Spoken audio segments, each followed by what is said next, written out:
समाज उद्धारक विश्वरत्न डॉक्टर बाबासाहेब आंबेडकर यांची 134वी जयंती प्रकाश Bapuji housing society लष्कर येथे उत्साहात पार पडली। कार्यक्रमाची सुरुवात बाबासाहेबांच्या प्रतिमेस पुष्पहार अर्पण करून करण्यात आली। कार्यक्रमाच्या अध्यक्षस्थानी राज्य परिवहन महामंडळाचे सेवानिवृत्त मुख्य अधिकारी इरण्णा वन्यालोलू हे होते। प्रस्तावना डॉक्टर योगेश पल्लोलू यांनी केली तर सूत्रसंचालन व्यंकटेश चन्ने पागुल यांनी केले। यावेळी प्राध्यापक नरसिंग आसादे, अंजन मिसालोलू, डॉक्टर प्रसाद कुमार, दिनेश म्हेत्रे, नागेश म्हेत्रे यांनी डॉक्टर बाबासाहेब आंबेडकर यांच्या संघर्षाबद्दल माहिती दिली। कार्यक्रमाचे संयोजक मल्लिकार्जुन पिलगेरी यांनी मान्यवरांचे आभार मानले। उपस्थित मान्यवरांचे गुलाब पुष्प व पेन देऊन सत्कार करण्यात आले। कार्यक्रमाचा शेवट मुलांना खाऊ वाटप करून करण्यात आला। कार्यक्रम यशस्वी करण्यासाठी मल्लेश शावणकर, सुनील बोलेद्दुल, शंकर म्हेत्रे, शिवा म्हेत्रे, संजय काटमे आदींनी परिश्रम घेतले। IPLमध्ये काल मुंबई आणि दिल्ली यांच्यात झालेल्या सामन्यात मुंबईने दिल्लीवर रोमांचक विजय मिळवला। मुंबई आणि दिल्लीतला हा सामना प्रत्येक बॉलनंतर थरारक होत असताना स्टेडियममध्ये तुफान राडा पाहायला मिळाला। दिल्लीच्या अरुण जेटली स्टेडियममध्ये झालेल्या या सामन्यावेळेस एका महिला प्रेक्षकाने पुरुष प्रेक्षकाला मारहाण केली आहे। याचा व्हिडिओ सोशल मीडियावर व्हायरल होत आहे। या महिलेने पुरुषासोबत हाणामारी नेमकी का केली याचे कारण अद्याप समजू शकलेले नाही। महिलेने पुरुषाला मारहाण सुरू केल्यानंतर सुरक्षा रक्षकांनी आणि स्टेडियममध्ये उपस्थित असलेल्या इतर प्रेक्षकांनी हा वाद शांत केला। सुरक्षा रक्षकांनी या महिलेवर तसेच पुरुषावर कारवाई केली का याबाबतचा सस्पेन्स अजून कायम आहे। मुंबईने दिलेले 206 धावांचे आव्हान दिल्ली सहज पार करेल असे दिल्लीच्या बॅटिंगच्या पहिल्या 10 ओव्हरनंतर वाटत होते, पण मुंबईच्या स्पिनर आणि फिल्डर्सनी हा सामना फिरवला। कर्णधार शर्मा आणि मिचेल सँडस्टर या दोन्ही स्पिनर्सनी मोक्याच्या क्षणी दिल्लीला धक्के दिले। यानंतर मुंबईने 19व्या ओव्हरमध्ये लागोपाठ 3 रनआउट करून दिल्लीला ऑलआउट करत सामन्यात विजय मिळवला। एका नराधमाने 5 वर्षांच्या छोट्या मुलीवर बलात्कार करून तिची निर्दयतेने हत्या केली। ही संतापजनक घटना कर्नाटकच्या हुबळीमध्ये घडली आहे। आरोपी बिहारी मजूर होता। आरोपीचे नाव रितेश कुमार होते। 35 वर्षांचा रितेश कुमार बिहारचा राहणारा होता। पीडित मुलगी तिच्या घरासमोर खेळत होती। त्याच वेळेस रितेश कुमारची वाईट नजर तिच्यावर पडली। त्याने आपल्या मनातला घाणेरडा विचार प्रत्यक्षात आणण्यासाठी मुलीला पकडले आणि तिला एका शेडमध्ये घेऊन गेला। मुलगी रडत होती, आरडाओरडा करत होती। मुलीच्या ओरडण्याचा आवाज ऐकून लोक तिथे पोहोचले, पण तोपर्यंत आरोपी रितेशने मुलीवर बलात्कार करून तिची हत्या केली होती। लोक पोहोचेपर्यंत रितेश तिथून पळून गेला। मुलगी घरासमोर खेळत असताना रितेश तिला पकडून शेडमध्ये घेऊन गेला।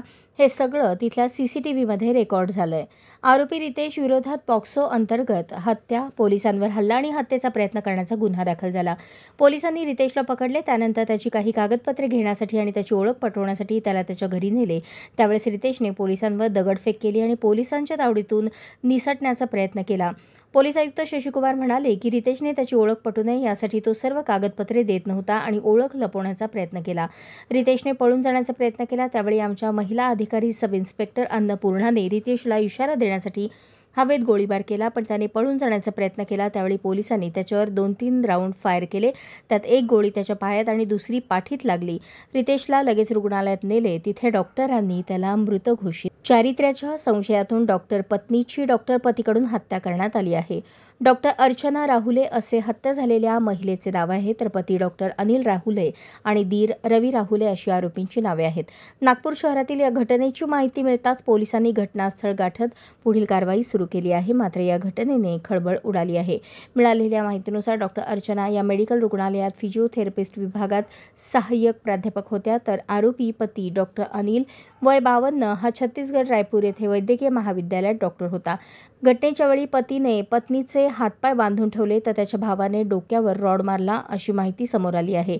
पोलिसांनी दोन्ही आरोपींना अटक केली असून त्यांना न्यायालयाने 4 दिवसांची पोलीस कोठडी सुनावली आहे। मृतकाला एक मुलगा असून तो तेलंगणा राज्यात करीमनगर येथे MBBSच्या 3ऱ्या वर्गात शिकतोय। मागच्या काही काळापासून अर्चना यांचे बाहेरील एका व्यक्तीसोबत अनैतिक प्रेमसंबंध असल्याचा संशय अनिल यांना होता आणि याच कारणातून हत्या झाल्याची प्राथमिक माहिती समोर येत आहे। सोलापूर जिल्हा परिषदेमध्ये भारतरत्न डॉक्टर बाबासाहेब आंबेडकर यांचा जयंती उत्सव साजरा झाला। जिल्हा परिषद समाज कल्याण विभागाच्या वतीने अभिवादन कार्यक्रमाचे आयोजन करण्यात आले। अतिरिक्त मुख्य कार्यकारी अधिकारी संदीप कोहिनकर यांच्या हस्ते महामानव डॉक्टर बाबासाहेब बाबासाहेब आंबेडकर यांच्या प्रतिमेचे पूजन करून अभिवादन करण्यात आले। यावेळी मराठा सेवा संघाच्या वतीने भीमगीतांचा कार्यक्रम आयोजित करण्यात आला होता। या कार्यक्रमानंतर ही बातमी ज्या परिषदेतील कर्मचाऱ्यांनी लिहिली आणि माध्यमांना दिली त्याच्यावर कास्ट्राईट संघटनेचे जिल्हाध्यक्ष अरुण क्षीरसागर प्रचंड संतापले। या बातमीसोबत फोटो अभिवादनाचा द्यायला पाहिजे होता, परंतु त्याने बाहेरून आलेल्या गायकांच्या सत्काराचा फोटो सर्वत्र दिला। त्यामुळे संबंधित कर्मचाऱ्याने डॉक्टर बाबासाहेब आंबेडकरांचा अवमान केल्याची प्रतिक्रिया क्षीरसागर यांनी दिली। जिल्हा परिषदेमध्ये डॉक्टर बाबासाहेब आंबेडकर मोठे तिथे बाहेरून आलेले गायक जाणीवपूर्वक त्या कर्मचाऱ्याने बाबासाहेबांच्या अभिवादनाचा फोटो माध्यमांना दिला नाही असा आरोप क्षीरसागर यांनी केला। बातमी लिहिताना सुद्धा हा कर्मचारी कंत्राटी असताना मुद्दामहून मोठ्या अधिकारी आणि कर्मचाऱ्यांची नावे खाली घालतो आणि स्वतःचं नाव वर घेतो हे पाहायला मिळते। त्यामुळे तो जातीद्वेष करत असल्याचा आरोप क्षीरसागर यांनी केला। कृषी उत्पन्न बाजार समितीच्या निवडणुकीसाठी आमदार सचिन कल्याण शेट्टी यांच्या नेतृत्वाखाली माजी आमदार दिलीप माने, काँग्रेसचे नेते सुरेश हसापुरे, शहाजी पवार, राजशेखर शिवदारे, बाळासाहेब शेळके, अविनाश महागावकर, श्रीशैल नरोळे, हरीश पाटील हे सर्व नेते एकत्रित आले आहेत। यावेळी आमदार देवेंद्र कोठे यांची उपस्थिती होती। सोमवारी शासकीय विश्रामगृहावर एकत्रित येऊन पत्रकार परिषद घेण्यात आली। आमदार कल्याण शेट्टी यांनी ही निवडणूक आम्ही सर्व एकत्र येऊन लढणार असल्याचे घोषित केले। निवडणुकीनंतर मुख्यमंत्री देवेंद्र फडणवीस हे अंतिम निर्णय घेतील। 16 एप्रिल रोजी आमच्या पॅनलची घोषणा होईल असेही ते म्हणाले। आमदार सुभाष देशमुख यांच्याशी चर्चा झाली आहे। मतदारसंघाची राजकीय परिस्थिती वेगळी आहे, त्यामुळे एकत्र येण्याशिवाय पर्याय दिसत नाही असे आमचे मत आहे। बापू सोबत यावेत ही इच्छा आहे, त्यांनी यावे असे मी आवाहन करतो। दिलीप माने म्हणाले, आम्ही सचिन कल्याण शेट्टी यांच्या नेतृत्वाखाली ही निवडणूक लढतोय, बिनविरोध करण्यासाठी प्रयत्न करतोय। मुख्यमंत्री देवेंद्र फडणवीस यांची आम्हाला गरज आहे म्हणून हा निर्णय घेतला। सुरेश हसापुरे म्हणाले, गेल्या बाजार समितीच्या निवडणुकीत विजयकुमार देशमुख होतेच ना। डीसीसी बँक, मार्केट कमिटी या निवडणुका पक्षीय सोडून लढवल्या जातात म्हणून आम्ही एकत्र आलोय। पद्मश्री शिक्षण संस्था संचलित कुचन प्रशाला कनिष्ठ महाविद्यालय व व्यवसाय शिक्षण विभागात भारतीय घटनेचे शिल्पकार भारतरत्न डॉक्टर बाबासाहेब आंबेडकर यांची 134वी जयंती संपन्न झाली। कार्यक्रमाचे अध्यक्ष तथा पद्मशाली शिक्षण संस्थेचे अध्यक्ष ॲडव्होकेट श्रीनिवास कॅतम यांच्या हस्ते प्रतिमेचे पूजन करण्यात आले।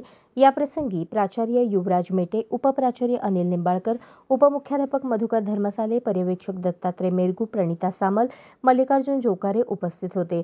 कार्यक्रमाच्या सुरुवातीस प्राध्यापिका करुणा गायकवाड आणि सहशिक्षक विजय गायकवाड यांनी बुद्धवंदना सादर केली। ॲडव्होकेट श्रीनिवास कॅतम यांनी आपल्या मनोगतात बाबासाहेब आंबेडकर म्हणजे विचारांचा महासागर असून त्यांच्या प्रत्येक वचनामध्ये समतेची ज्योत आहे आणि अन्यायाविरोधात लढण्याचं बळ मिळतं। त्यांनी शिक्षण, संविधानाच्या माध्यमातून समाज परिवर्तनाची दिशा साऱ्या जगाला दिली। बाबासाहेबांनी उच्चारलेले शब्द केवळ भाषण नव्हते, तर प्रत्येक मानवाला स्वतःच्या हक्कासाठी, समाज हितासाठी लढण्याची त्यांनी दाखवलेली वाट होती। डॉक्टर आंबेडकरांच्या जयंतीच्या निमित्ताने त्यांच्या प्रेरणादायी विचारांना उजाळा देणं हीच खरी श्रद्धांजली ठरेल असे मत व्यक्त केले। प्रशालेचे सहशिक्षक बसवराज हिटनळी यांनी आपल्या मनोगतात स्वातंत्र्य, समता, न्याय, बंधुता या मानवतावाद विचारांची जाण असणाऱ्या महामानवाच्या जीवनगाथेस उजाळा दिला। डॉक्टर आंबेडकरांनी शिका, संघटित व्हा, संघर्ष करा हा कानमंत्र जगासाठी प्रेरणादायी असल्याचे मत व्यक्त केले। कार्यक्रमास प्राध्यापक वर्ग, प्रशालेचे शिक्षक, शिक्षकेतर कर्मचारी उपस्थित होते। सोलापूर अक्कलकोट राष्ट्रीय महामार्गावरील कुंभारी येथे एका धावत्या बसने अचानक पेट घेतला, मात्र बस चालकाने प्रसंगावधान राखत वेळीच बस थांबवून सर्व प्रवाशांना सुखरूप बाहेर काढल्याने मोठा अनर्थ टळला। ही खळबळजनक घटना सायंकाळी 6च्या सुमारास कुंभारी येथील टोल नाक्याजवळ घडली। या घटनेमुळे सर्व प्रवासी सुखरूप असले तरी अचानक लागलेल्या या आगीने प्रवासी चांगलेच भयभीत झाल्याचे पाहायला मिळाले। मिळालेल्या माहितीनुसार कुर्डुवाडी आगाराची बस गाणगापूरहून कुर्डुवाडीकडे जात होती। त्यानुसार सोलापूर सोमवारी MH20 BL 4215 प्रवाशांना घेऊन कुर्डुवाडीकडे निघाली होती। दरम्यान कुंभारी टोल नाक्यावर बस आली असता बसने अचानक पेट घेतल्याचे बस चालकाच्या लक्षात आले। त्यानंतर बस चालकाने प्रसंगावधान राखत वेळीच बस थांबवून सर्व प्रवाशांना सुखरूप बाहेर काढले। यात जवळपास 30 ते 35 प्रवासी आणि चालक वाहक होते। हे सर्व या अपघातातून थोडक्यात बचावले। शॉर्ट सर्किटने आग लागल्याचा अंदाज प्राथमिक अंदाजातून व्यक्त करण्यात येत आहे। एसटी बसच्या इंजिनमधून अचानक धूर निघत असल्याने बसच्या बॅटरीमध्ये शॉर्ट सर्किटने आग लागल्याचा अंदाज आहे.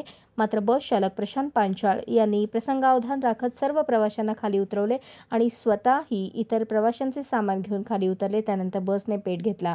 बसमधील प्रवासी घाबरलेल्या अवस्थेत लांब जाऊन उभारले तर चालक आणि वाहकाने सदर घटनेवेळेस माहिती 112 नंबरला दिली असता वळसंग पोलीस ठाण्याचे पोलीस कर्मचारी, ॲम्ब्युलन्स आणि अग्निशमन दलाची गाडी येऊन आग आटोक्यात आणली.